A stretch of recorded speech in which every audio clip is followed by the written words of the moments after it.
A taxi driver strangled with a cheesewire in the middle of Aberdeen. No robbery, no known motive. And the killer? Never caught. For over 40 years, Scotland's most chilling unsolved murder has haunted a city, and now a new DNA breakthrough could finally reveal who did it. This is the brutal story of George Dod Murdoch and the case that refuses to die.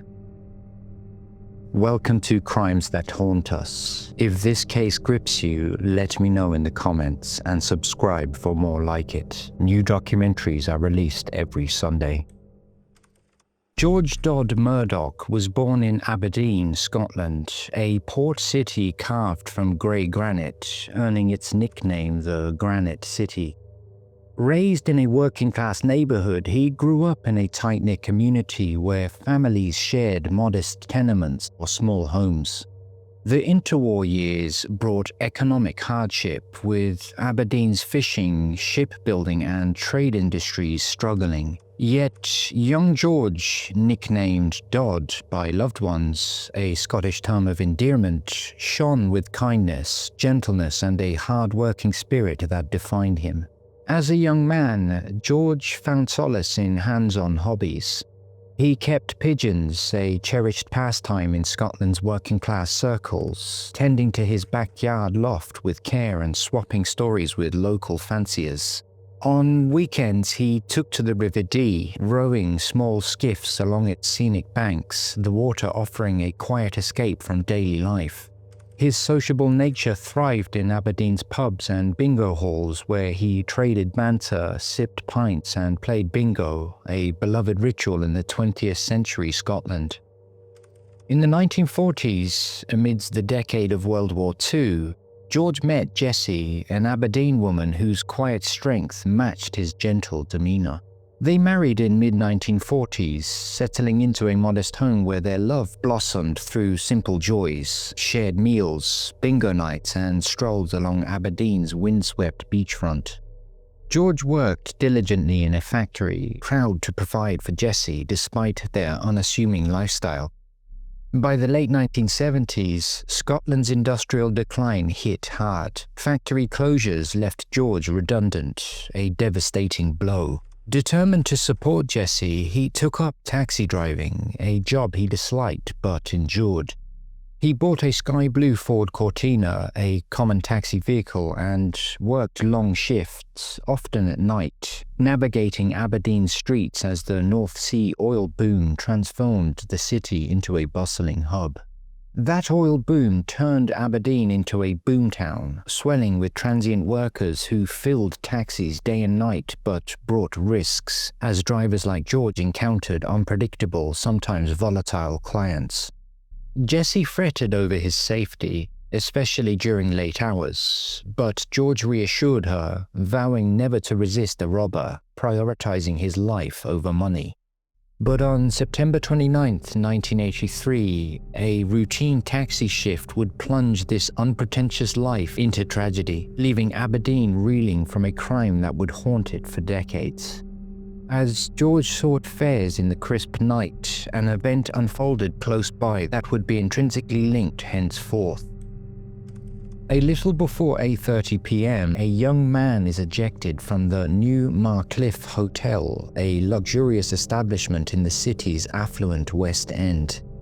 The hotel catered to oil executives and wealthy visitors in 1983, its granite-clad restaurant and bar upholding a strict dress code to match its elite clientele.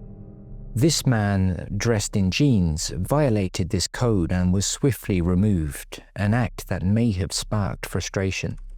Lingering outside under the glow of streetlights, he stood in the hotel's well-lit forecourt, a hub for taxis and guests, his presence noted by witnesses. Described as matching the appearance of a passenger George Murdoch would soon pick up, he vanished into the night, untraced despite police efforts to question hotel staff. Was he the man who would soon enter George's taxi? The question lingers, unanswered. At 8:30 p.m., George Murdoch, behind the wheel of his sky blue Ford Cortina, picks up a passenger on Queen's Road, a bustling artery in Aberdeen's West End lined with Victorian granite townhouses, bars and the new Marcliffe Hotel. A hotspot for taxi pickups, Queen's Road teemed with oil workers and pedestrians, its crowds allowing the passengers to blend in unnoticed. The man, in his 20s or 30s, stood at 5'7", slim, clean-shaven with short, dark, smartly cut hair, dressed in dark clothing. Unbeknownst to George, this fare would be his last. At 8:35 p.m., 5 minutes later, George radios his taxi control room, his voice calm and routine. Using the Cortina's two-way radio, a lifeline for 1983 drivers, he reports heading to Coulter, a quiet suburb 6 miles west along the A93 North Deeside Road, nestled by the River Dee. Coulter, with its homes, shops and pubs, was a common destination for residents or oil workers. The call, logged by dispatchers, shows no hint of distress, marking George's final communication, a critical timestamp in the tragedy that's about to unfold. At 8:45 p.m. and 2 miles into the journey, George turns onto Pitfodels Station Road, a narrow, semi-rural lane in the Braeside area near the disused Deeside railway line. Shrouded by fields, sparse homes and trees, the lane's quiet starkly contrasts Queen's Road's bustle. In the darkness, the passenger strikes. Wielding a cheesewire, a thin metal wire with handles from an English-manufactured cheese board set, he wraps it around George's neck, using it as a garrote. The attack is savage, the wire slicing deep, nearly severing George's neck, causing horrific lacerations and torrents of blood that spatter inside and outside the taxi. George, a slight man, fights desperately, his cries for help piercing the night. The struggle spills onto the street, where two local teenage boys, cycling home from a youth club, witness the horror. They see George, bloodied and grappling, as the Cheesewire tightens. Stunned, they race to a phone box, likely on Great Western Road or North Deeside Road, to alert the police, their call the first alarm. Then a passerby finds George beside his Cortina, unresponsive, drenched in blood, and uses the taxi's radio to summon help. A police dog handler patrolling nearby arrives first, finding George unconscious but breathing, his neck and head ravaged by the wire and blunt force trauma, evidence of additional violence during the struggle. Despite frantic first aid, George succumbs to strangulation and blood loss, dying on the cold pavement. The killer, having stolen George's wallet and fare money, between £21 and £35, which would be worth £70 or £110 today, flees on foot, leaving the cheesewire discarded near the body. Dubbed the Cheesewire murder for its chilling weapon, the crime's brutality shocks Aberdeen, a city unaccustomed to such violence. Between 8:45 and 9:15 p.m., minutes after the murder, a couple spots a man running 200 yards from Pitfodels Station Road in the Braeside area. Matching the suspect's description, 5'7" in height, slim, clean-shaven with short dark hair and dark clothing, he flees towards Great Western Road, a busy A93 thoroughfare a mile away, lined with shops, takeaways and homes lit by streetlights after dark.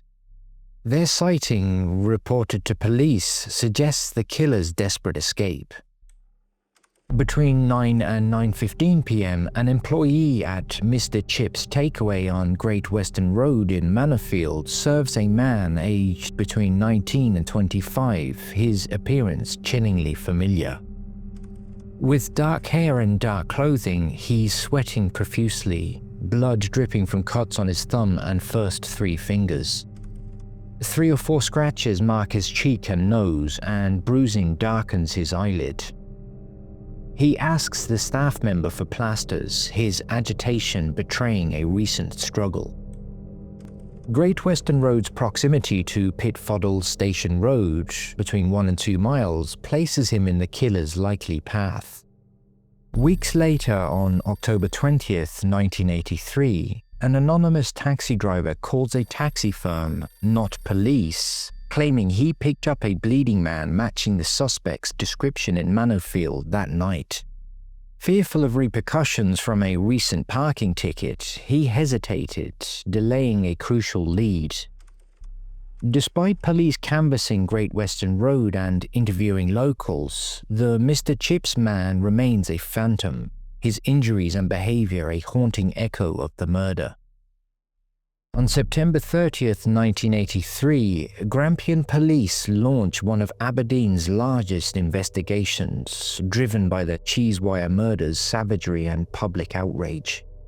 Criminal Investigation Department officers and uniformed police knock on 10,000 doors, focusing on the West End and Braeside, collecting 8,000 statements from residents, oil workers and passers-by.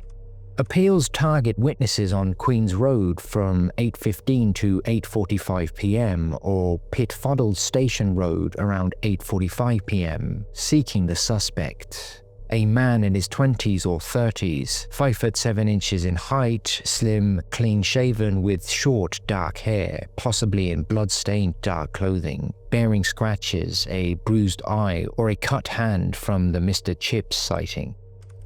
The Cheesewire, a central clue, is analysed for fingerprints and blood, but 1983's limited forensic tools, basic fingerprinting and blood typing, yield no breakthroughs. Its English manufacture prompts inquiries into fishing, farming, oil, catering, and household uses, but appeals to shopkeepers and workers find no source. Police scour the Deeside railway line and nearby woods for the suspect's clothing, spurred by sightings like a man emerging from the woods on South Deeside Road. Key leads emerge. The man ejected from New Marcliffe Hotel, matching the suspect's description, is a focal point, but interviews with hotel staff yield no identity. On October 7th, 1983, the Evening Express reports a milkman spotting a man matching the suspect near a Rudolf Steiner house on South Deeside Road at dawn. Days after the murder, emerging from woods near East Lodge, he vanished back into the trees, prompting police searches. Roadblocks on Queen's Road, North Deeside Road, and Pitfodels Station Road yield nothing. On October 8th, the Evening Express publishes a reconstruction of George's taxi on Queen's Road, seeking a young couple in a passing taxi who may have seen his final passenger. On October 16th, police plead with the Silent 16, key witnesses including George's prior fare from King Street to Bridge of Don, the New Marcliffe Man, runners on North Deeside Road at 9 and 9:06 p.m, 4 teens at Pitfodels bus stop, and 4 or 5 joggers in the area. A man hitchhiking on North Deeside Road at 9 p.m. also draws scrutiny. On October 17th, police seek occupants of a red car travelling from Colts to Coulter between 8:30 and 8:45 p.m. Despite this exhaustive effort, no arrests are made, and the Cheesewire murder dominates headlines in the Scotsman and Press and Journal. Aberdeen's oil boom with its transient workers complicates the suspect pool, leaving a city unsettled by a killer at large. Little by little, with lead after lead exhausted, the case of George Murdoch grew cold. George's murder shatters his wife, Jessie Murdoch, his partner of 37 years. In her late 50s, Jessie is consumed by trauma, fearing the killer might target her next as he roams free. Her health plummets, physically and emotionally, and she becomes a recluse, rarely leaving their Aberdeen home.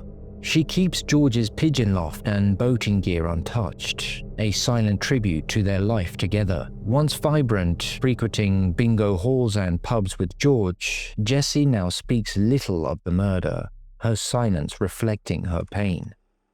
George's nephew Alex Mckay, 26 in 1983, and his wife Robina step forward to seek justice. Devastated by the news delivered by Alex's mother, they vow to keep George's memory alive, pressing police and media for progress. Their advocacy begins informally, laying the foundation for decades of relentless pursuit. In 2003, George's brother, Jim Murdoch, recorded an interview for a Grampian TV documentary, his voice heavy with grief. He pleads for the public to help catch the killer, lamenting that Jessie lives in fear, haunted by the unsolved case. The documentary, spotlighting the Cheesewire murder, underscores the family's desperation, with no arrests after 10,000 home visits and 8,000 statements.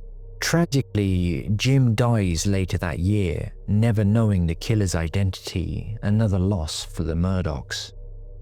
On March 24, 2004, Jessie Murdoch dies at the age of 76, her heart broken by 21 years without answers.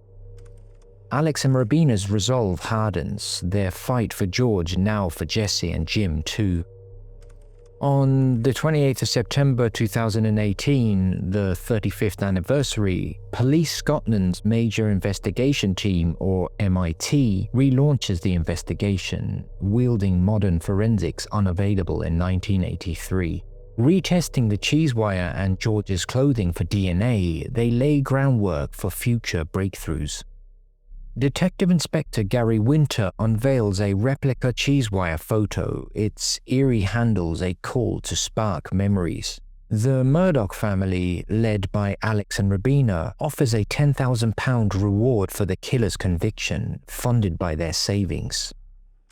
The suspect, now likely in his 60s, is described again, 5'7" in height, slim, dark-haired, possibly with blood-stained clothing or injuries from 1983. STV News at 6 broadcasts the appeal, reaching Aberdeen and beyond, but no arrests follow. On the 29th of September 2021, the 38th anniversary, the reward doubles to £20,000, backed by the family and a local newspaper. On the 14th of March 2022, Crimewatch Live on BBC One features the case, prompting dozens of calls, texts and emails, while Alex Mckay calls closure gold dust for the family, his voice raw with hope. On the 29th of September 2022, police reveal a 2015 lead. A man seen on September 26, 2015, in Wilson's Sports Bar on Market Street, Aberdeen's vibrant harbour district. Small, stocky, in his 60s or 70s, wearing an Iron Maiden t-shirt, he spoke with a local Aberdeen accent. He would have been aged between 30 and 40 in 1983, which aligns with the suspect's profile. It is claimed that he is not a suspect but a potential witness, and he's sought after a 2021 appeal tip. BBC News, Daily Record and Scottish Daily Express spread the call, drawing responses, but he remains untraced, a tantalizing clue in a 39-year mystery. In September 2023, on the 40th anniversary, Police Scotland announced a breakthrough. A full male DNA profile extracted from Pitfodels Station Road evidence. Modern techniques, honed since 1983, eliminate most prior persons of interest. Collaborating with the National Crime Agency, police identified 200 genetic matches across the UK, contacting potential relatives, sons, daughters, parents for voluntary DNA swabs. These matches are not suspects but keys to the killer, now likely in his 60s or 70s. The reward surges to £50,000, funded by family and media. Alex Mckay, now 66, hails the quantum leap forward in BBC News and Sky News, urging, "Someone out there knows who the killer is." On the 22nd of May 2024, the Press and Journal interviews a Ronald Paterson, 68, who clarified a 1983 Mr. Chips sighting. On September 28, 1983, the day before the murder, Paterson visited the takeaway, blood on his hands from gutting rabbits for a friend's garden. Questioned weeks later at his Willowbank Road workplace, he had provided an alibi, babysitting his daughter, verified by family. Detective Inspector James Callender confirms Paterson's clearance, his lack of facial injuries and non-matching DNA ruling him out. The true Mr. Chips man from September 29th, bloodied and bruised, remains a mystery. On the 4th of October 2024, Callender appeals on Crimewatch Live, confident the DNA lead will crack the case. The 200 genetic matches, some resisting swabs over privacy concerns, and the Wilson sports barman are focal points. In December 2024, the Daily Record reported a £10,000 family reward for a DNA swab linking the killer, separate from the £50,000 reward. Alex, now 67, urges the resistant 200 matches to cooperate. By February 2025, the Daily Record reiterates the appeal, with police still pursuing the matches. The Cheesewire murder remains unsolved, a ghost haunting Aberdeen's granite streets. George Murdoch's killer slipped through 1983's net. The new Marcliffe ejection, the Mr. Chips phantom, the silent 16 who stayed quiet, some fearing minor issues like parking tickets. The oil boom's Wild West atmosphere with its transient masses cloaked the suspect, leaving police chasing shadows. Yet with a DNA profile, 200 genetic matches, and a family's unyielding fight, the truth is closer than ever. George Dod Murdoch was a kind and gentle man who never deserved the cruelty he faced that night in 1983. As his family and the city of Aberdeen continue to seek justice, we remember Dod with respect, and we extend our thoughts to his wife Jessie and all who knew and loved him. Thank you for watching and listening to George's story. Please feel free to add your own thoughts and theories in the comment section below, and we'll see you next time.